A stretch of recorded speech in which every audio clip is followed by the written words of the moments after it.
Yeah. I've just had a dream. Dream even better than the one with Heather Watson, the Pelican and the Cadbury's cream egg. I've had a dream where West Ham will finally win the Premier League.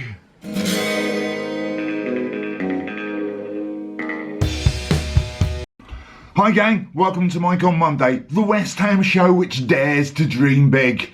Yes people, I've worked out how West Ham can win the Premier League courtesy of that dream, and I'll share that with you soon. But first of all, let's see what's been happening at West Ham over the last few weeks. Let's do it. Go that way.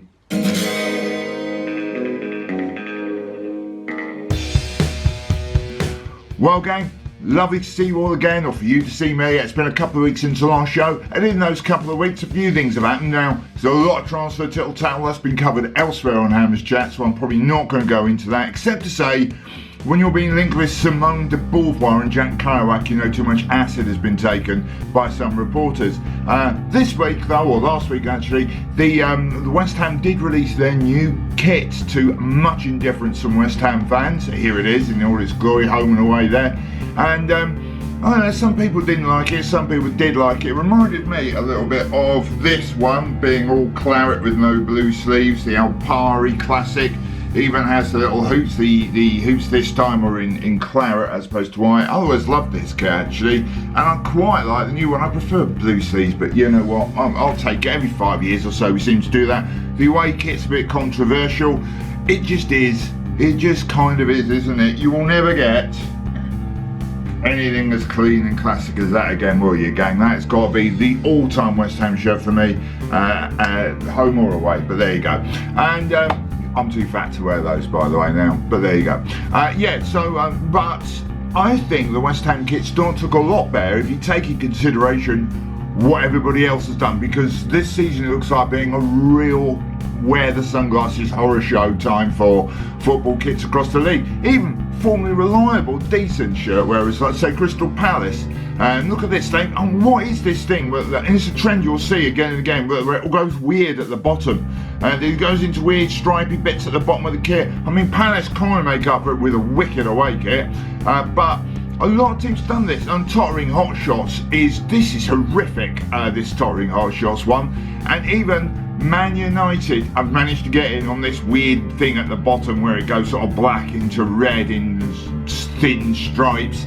It's all very reminiscent of Watford's one from a couple of seasons ago, which actually looked quite good, but it just seems that everyone's suddenly doing it. But the absolute horror show of all horror show kits goes to Chelsea. I mean, what on earth is going on here? This, I mean, it's just nightmare kitville, isn't it? It looks like it's designed by my 6-year-old girl. If it had a picture of a unicorn on the back, it would have been. Actually, how do I know it doesn't? I've only seen the front of the shirt. I mean, not only have they lost all their money and Abramovich isn't coming in the country and the stadium isn't being renovated, but that is the worst football shirt I've ever seen, or one of the worst. And mind you, a lot of people loved that Nigeria shirt that they were wearing against England. I thought it was horrific.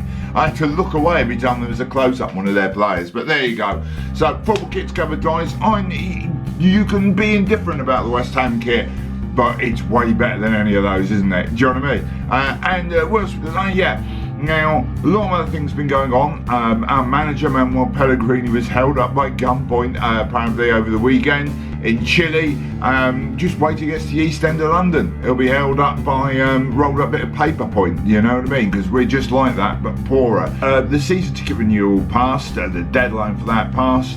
Apparently it's huge take up of season ticket renewals, and it's all very exciting for people. I think people are genuinely excited to see what Pellegrini does. Lots of top players linked with us before the deadline, and cynics would say, oh, what a shock. Oh, let's get everyone to renew by having all these kind of like big rumours, Pastora, etc. And I actually think those are very true. I actually don't think we know a half of what's going to happen transfer-wise. I think Pellegrini's got more sense. I think some of the transfer rumours that are out there have been intentionally planted to mislead people away from where we're actually going transfer-wise. I hope that's the case anyway. Not anything wrong with Pastora. I'd love him to come, or Jack Wilshere, or any of the other people that we've been been talked with. Apparently Ryan Fredericks is a done deal and it's bound to happen. He looks not as good as people think he is, to be honest with you, but still a massive improvement of what we got at right back, so that's ought to be a step in the right direction. Now then, on to my dream and my realisation. Now you're all going to say, you're being silly, Mike.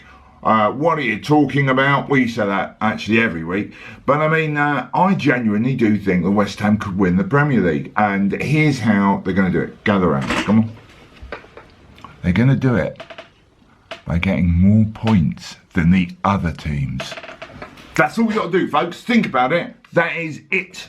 Get more points, beat more teams than anybody else does.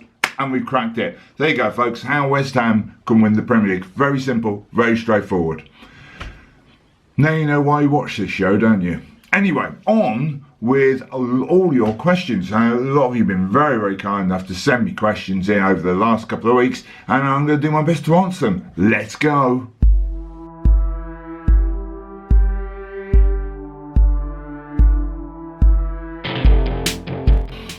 Yeah, thanks so much, guys, for sending in all of your great questions for me this week and comments, etc. If you want to join in, do leave a comment below in the section here, or you can tweet me at WHUMike, so a Twitter handle, or just contact me on Facebook under my own actual name. And it was lovely to meet a couple of great guys. Chris, who came over, a friend of his, to my comedy show in Berkhamsted on my birthday last Friday. I got proper drunk, as he already reminded me. But it was a great night, and thanks very much for coming over. Just somebody I've met off this forum, which is or from this channel. Also, do remember to subscribe to Hammer's channel. I know you get people who go and go, subscribe. But you will get to see a lot of content. Now, a lot more people watch my show, or this show, and then actually subscribe to Hammer's Chat. But I point out, even if you just like watching what I do, God knows what I do, but some people clearly do, then do subscribe, because I'm going to be on some other stuff. Even this week, I'm going to be with Gonzo doing his YouTube live show, which is sort of similar to what I'm about to do, but live. As opposed to dead, which I'm going to do it now. And so there's the Hammer's Chat forum channel, and of course the Hammer's Chat main channel as well, which I do also crop up on, but don't let that put you up. So on to your great questions for you. Last week I did a thing where I would win the fight between Action Man with gripping hands and Action Man with moulded hands.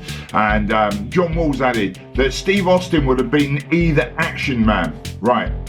Now you remember Steve Austin was a $6 million man when $6 million was a lot of money. Do you know what I mean? You wouldn't even buy, you can't even buy a fullback for that now, not even close to it. So Steve Austin, he might have done, because he's bionic, and he had bits of, you could take a bit off and you'd see this rubbish thing that's supposed to be his bionic arm and look for his eye. But he was called Steve. I cannot take an action figure seriously that's called Steve. Because how boring a name's that, Mr. and Mrs. Austin? We have your son is an action figure. You must be delighted. What are you going to call him? Steve. You're going to call him Steve the action, Steve Austin, yes, yeah. We'll call that. Mr. and Mrs. Man, here you have given birth to an action figure. What are you going to call him? Well, the thing is, just calling him Action, because he's all action. Well, Mr. and Mrs. Man, Action Man it is. What a great name. You would be slightly worried by me, Action Man. Steve Austin? No. So John Wall, thanks very much for that. I hope I've answered that for you. There you go. And now I've failed totally to write down who sent this in. So many apologies for you. Why is and this is getting more surreal. There is almost no West Ham stuff. Why is there a sell-by date on cottage cheese? Probably because it goes off. But I've got some salt, Malvern salt in my kitchen, right? And it says on the back, mined from salt flats developed over millions of years, hand chiseled from the salt flats by our specialist chiselers. Billions of years old in development, yours now. Best before 14th of May 2018. What? Anyway, there you go. And somebody called MS. Dogs in the front seat of a car. What? That's what he's written down. Because that's what I encourage here, people. Random questions. What dog breed do you think will for most car drivers? that they are looking a human, not a dog. Right, amazing. Thanks for that. And that's right. Here's the fact. Now, as some of you know, I was and still because I did a show last week, a stand-up comedian. And many years ago, I was in Germany. By the way, stand-up comedy is a uniquely British thing. It's like people go because we know it's quite rubbish here in this country, and we're cool with that. We accept that. And when you go to a comedy club, that's what you expect. Every comedian comes on and goes, yeah, rubbish here, innit? And we all have a laugh about it. That's how comedy works. In Germany, there are no good comedy clubs, because what's going to happen? The comedian goes on in German and goes, so, the trains are very punctual, yeah. It's not funny, do you know what I mean? It's just you're like, oh, everything works. Well, where's the joy in that? Where's the funny in that? And so I've done comedy around the world, well, around Europe, and I've done a number of gigs in Germany. And one gig I was doing, and this guy at the back, and you guys are not all Germans, we have all sorts of people. They don't speak English, they can go and watch it on a show, you know. And I was on with a load of other comics, and there was this guy, and it's just the most polite way to heckle. It's just German going, excuse me, I'm not finding your brand of comedy very funny. I think you are quite a cruel man. I do not see why this is funny. And I was like, okay, well the best way to, because it's already young, so I can't just say, oh shut up, you know what I mean? I'm gonna have to engage with this guy. So, okay, well what do you think's funny? And then this other guy was Dutch. The guy went, excuse me sir, I think that the funny thing that happens is that when the dog puts its head out of the window and its tongue hangs out, this is funny. And I'm like, right, okay, right, this is going weird. And the German guy at the back goes, yes, that is really funny. That really makes me laugh, especially when the tongue hangs out of the dog's mouth. And that's what, yeah, you know what is even funnier? What is even funnier is when it is in England, because see, the dog, if it is in the front, is in where the driver's seat should be, and it looks like the dog is driving the car. And the whole place fell around laughing, and I was like, right, I need to find a new occupation, which is why I'm doing this. So thanks MS for bringing up that completely horrific memory for me. And next up I've got for you is who are your dark horses for the World Cup? And that's at Bado Hammer Irons. It's football related. I mean, usually really much talk about West Ham at the moment. I'm just giving you an update on what I think of the shirt really this week, aren't I? And answer a few questions. So, who do I think are the dark horses for the World Cup? Without being racist, because you use the word dark. And that is mad, isn't it? You really have to watch what you're saying these days. It's just getting ridiculous, especially if you do comedy. You have to really be careful. Because if you just say, oh, I like your short hair to a woman, she'll just go, well, you're calling me a lesbian? Well, no, I'm just saying I like short hair on women. Anyway, never mind. Now, who are my dark horses for the World Cup? Now, I think there are a couple of teams who, the stats say there are only 2 or 3 teams that are ever going to win the World Cup. And one of them, Italy, isn't in it this year. So you're left with Brazil and Germany. The stats say they are the predominant winners. One-off winners tend to be home nations like France and England have done that. But I suppose if you look at the outside of the big favourites, you're going to have to say somebody like, I don't know whether an African team could get to the quarterfinals this year. Senegal maybe. I think Spain will be much better than people think they are. They could be a good dark horse, but they're not that dark horse because they've won it reasonably recently. But they've got a good team as well. And who else is that?